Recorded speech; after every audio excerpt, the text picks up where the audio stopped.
Our next talk, we're going to have Dr. Reid, who will be doing a hand-based topic versus trauma. I'm intrigued by the title, and I don't know where she's going with it. So we will soon see.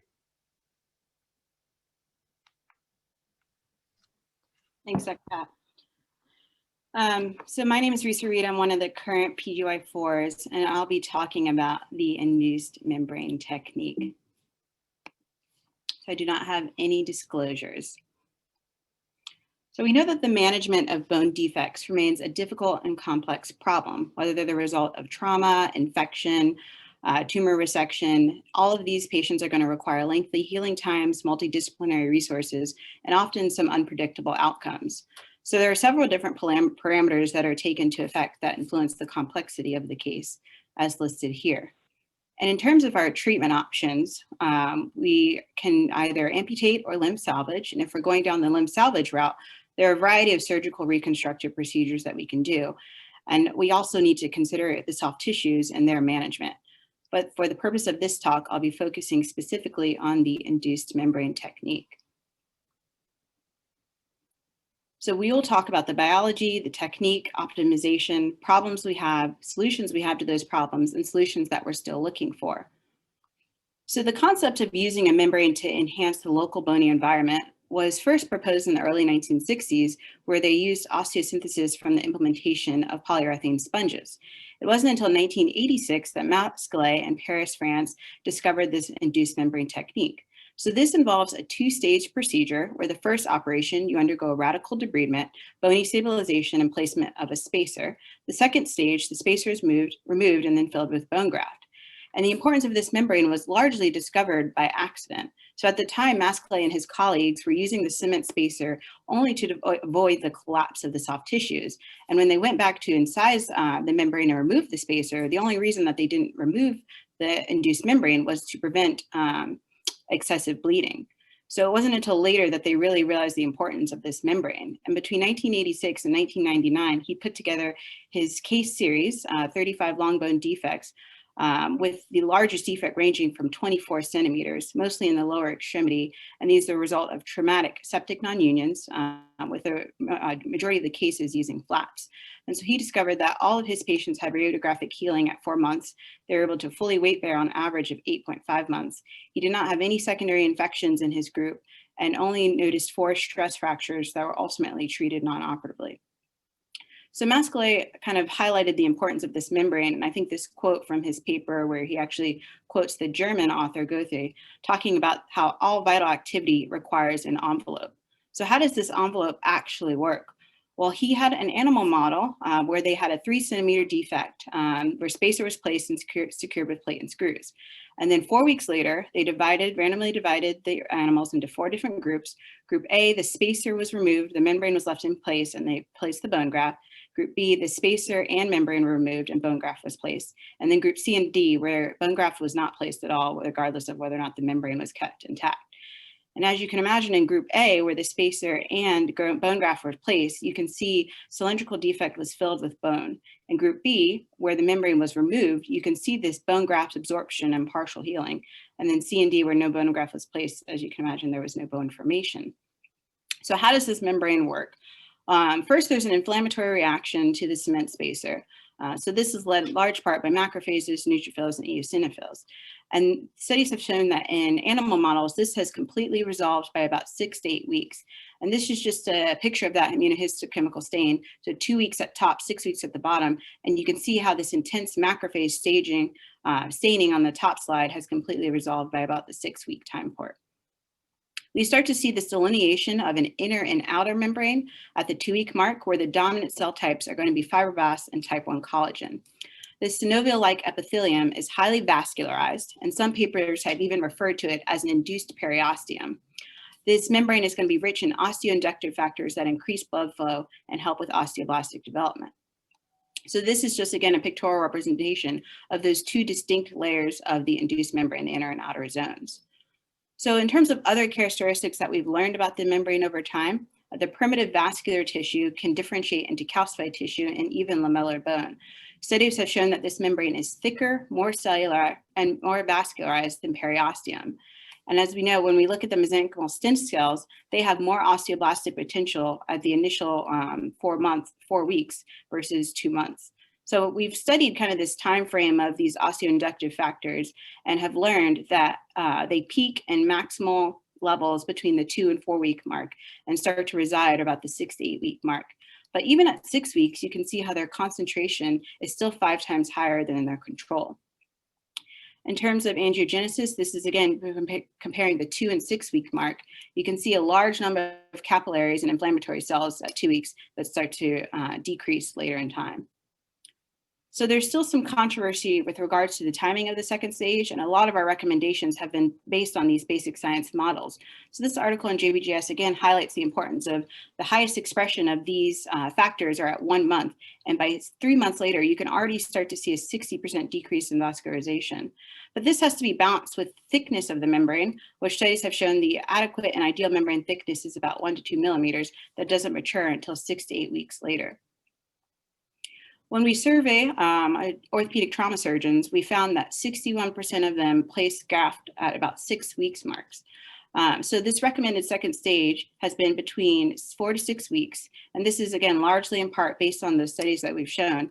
But it's important to consider that you need to evaluate the soft tissue status. And the second stage may need to be delayed if the soft tissues aren't amenable to a secondary procedure. In terms of the addition of antibiotics, this was actually not initially recommended by Masquelet, but we know that local delivery may be necessary in order to eradicate infection.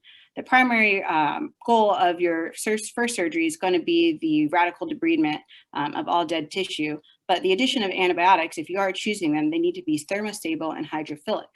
So commonly used ones are gentamicin, tobramycin, and vancomycin, making sure not to exceed 8 grams of antibiotic per cement. And this is an antibiotic recipe that we've developed here using commonly used antibiotics, Vanc, Tober, and Gent. And there are some studies that have showed improved clinical outcomes with the use of 2 concurrent antibiotics. And there's a nice video here if you want to see the actual making of the antibiotic cement spacer. So in terms of whether or not this is studied in literature, there's actually not much data on different types of cement and different types of antibiotics. This is one study that I found that looked at the differences in membrane thickness and vascularization between different types of cement and rat models. And it showed that the induced membrane thickness was significantly higher when using gentamicin when compared to clindamycin or even calcium carbonate. So how does this all tie in with our clinical data? Well, this is a systematic review of 48 studies, 10 of which were prospective. The average age was about 40 years old at the time of surgery, and the majority of these are being done in the lower extremity with 50% in the tibia. On average, the defects were about 6 centimeters in length, and antibiotics were used about 69% of the time. And they found that 82% of their patients had achieved union after the index second procedure, and this on average took about 6 months. 20% of them needed an additional procedure after their second stage. And they found that preoperative infection increased the risk of non-union. Tibial defects had a higher odds of postoperative infection, and there was a trend towards antibiotics being protective against an additional procedure. But this 82% union rate, you also need to consider that they were looking on average at all of the extremity parts. But when we look specifically at the tibia, in this recent review, the overall union rate was only 55%. And there is a persistent deep infection in about 51% of the times. When we look specifically at the upper extremity, this was 12 studies with majority case series, but they had 83 upper extremity cases with an average bone defect of about 4 centimeters, and they achieved union on an average of 6.7 months. Only 3 patients had a persistent non-union, so about a 2.6 failure rate. And they didn't find any significant difference between complication rates among the different anatomical regions. And soon we'll actually be publishing our own paper with regards to Masquelet and the upper extremity here in Charlotte. Masquelet is not limited to the adults. So this was a review looking at Masquelet in peds patients, average age of about 10, with a mean bony defect of about 13 centimeters. The majority of these cases were secondary to tumor or congenital pseudoarthrosis. And contrary to adults where antibiotics are more frequently used, they only had an antibiotic spacer in 1 patient. Still relatively high union rates, 91% at about 8.5 months. But I want to highlight the complication rate. So more than half of the patients had a complication. Majority of these were requiring additional surgery to produce a union. 30% had surgeries just for other regions, and 17% had fractures at their graft site. So a lot of this is speculated because the second stage of the procedure was delayed, given that the primary reason for doing the procedure was secondary to tumors. So these patients had chemotherapy and radiotherapy, where their second stage was delayed secondary to those. So what are some challenges that we're still facing? We know that the volume of graft absorption, and central necrosis is still a big issue, particularly given the limited availability of graft and donor site morbidity. So some have suggested the use of allograft, and as well as intramedullary nail fixation, which significantly reduces your volume and avoids that central necrosis. This is just an example of the case. A 64-year-old female who had a motorcycle accident and had this open distal femur fracture with significant bone loss. She initially underwent X-Fix, stage 1 with plate fixation and an antibiotic spacer. And then 8 weeks later, retrograde nail was placed with the addition of allograft. And this is her 9 months post-operatively. She's doing well, able to walk with a cane with only some occasional soreness. Other additional problems in terms of infection, we've talked about the importance of achieving an adequate debridement at the primary procedure, as well as the possible addition of antibiotics to our cement spacer. It's important that we want to medically optimize our patients to prevent delayed unions and non-unions. When we look at stress fractures, we found that there are higher rates with external fixation. So just making sure that our fixation is adequate. And again, making sure that if we need to, the second stage may need to be delayed secondary to soft tissue injuries. With regards to some tips and tricks when you're doing this procedure, there's no formal consensus whether or not internal or external curing of the cement is preferred. If you are going to internally cure it, just making sure that you're using saline to keep it cool to avoid the exothermic reaction, preventing more damage to the soft tissues. Some have advocated pre-drilling the cement in order to ease removal. You can use an S-mark bandage as pictured here to wrap around your bone defect and then place cement, wrapping it up like a little taco. This just helps making sure you're getting appropriate volume of your spacer. You want to make sure you're preserving all bony attachments of the membrane and the membrane around the hardware. If you're using bone graft, using cancellous versus any structural type of bone. And then studies have shown that in the lower extremity, if you're considering between plate and nails, that plates have higher grafting procedures and reoperation rates when compared to nails alone. So when we look at the official recommendations, this was published by JBJS, you can see here that we really still don't have a lot of good evidence for recommendations. So most of these are grade B and C, B being fair and C being poor quality. So there's still definitely some work that needs to be done in this area. And in terms of future directions, it's still debated whether or not the spacer of this membrane has more of a physical barrier or it's providing some biological action. And the question is are there better materials? Is cement the best thing we have?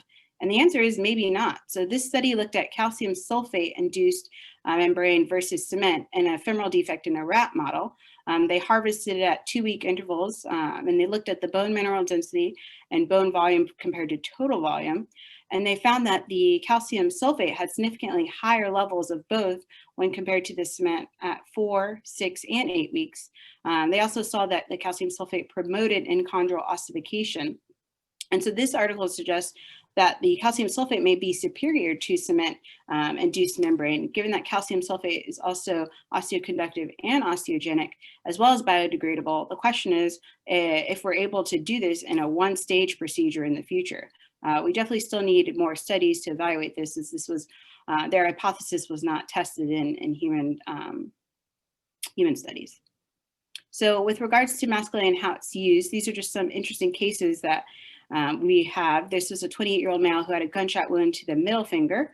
You can see here the significant bone loss. So at the time of his presentation, he underwent primary stage 1 masculine with cement spacer. And this is him 6 weeks later, where the cement was removed and bone graft was placed. 2 weeks post-op and 6 weeks post-op, he was doing well.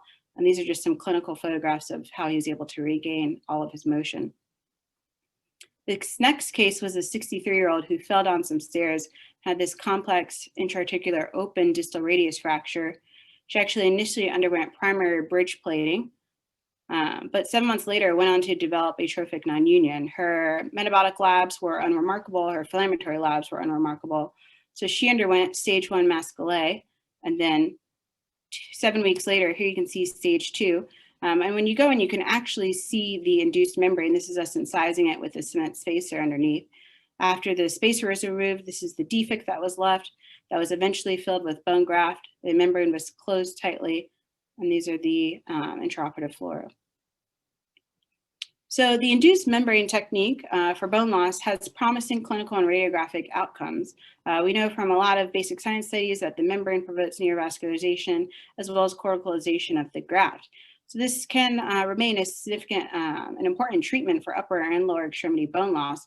But like we said, there's still more to come, and we're still learning more and more about the masculine technique.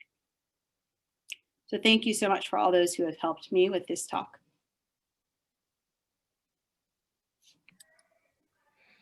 Thank you, Risa. Comments from, I know a lot of your mentors are on this call. Yeah, this is Ryan Garcia. A very nice talk, well put together, well thought out. The main comment I'd say is this certainly has changed a large portion of my practice. Having come out of fellowship, eager to do free fibular vascularized grafts for upper extremity reconstructions. Using this technique, I've really found it hard to justify doing those procedures now, because Elaine Mascalet's his data seems to suggest even large defects beyond 6 centimeters, which is the testable question for the residents of what is a critical size defect that vascularized bone graft may be necessary. He's really shown that these defects, even much larger than that, do well with this technique. So that's one comment I would make. It just has decreased my free fibular graft practice. But nice job, Risa. Very useful, very useful and very straightforward technique to implement.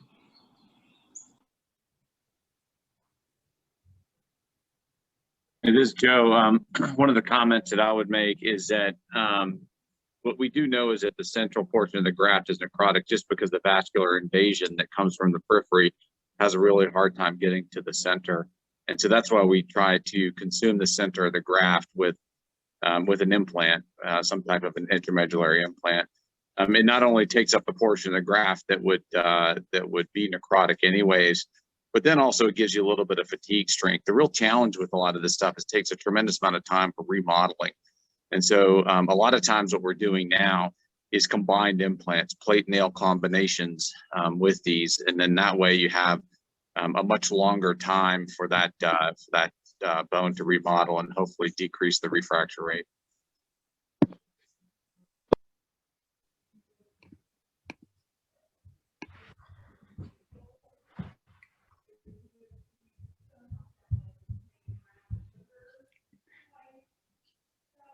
Well, thank you, Reese. Any other comments before I don't want to leave too much dead air, but didn't want to cut anybody off who was interested in making a comment.